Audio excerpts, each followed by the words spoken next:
Masuk akal. Jadi kalau di kementeriannya sendiri saja tidak bisa membangun SDM, apalagi tanggung jawab untuk membangun SDM di Indonesia. Anda mau mengatakan itu ya?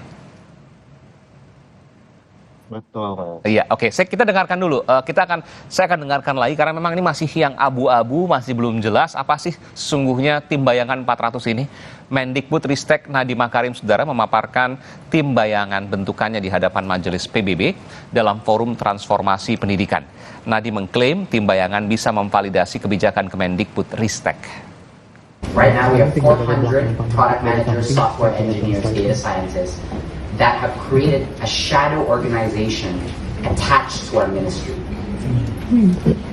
This organization, this 400-person team, is not a vendor to the ministry.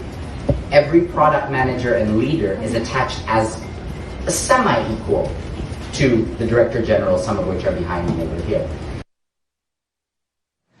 Iya, ini kalau saya lihat ada tim data scientist, tim software, ini mirip perusahaannya Gojek mungkin ya. Seperti itu, Bung Satriawan?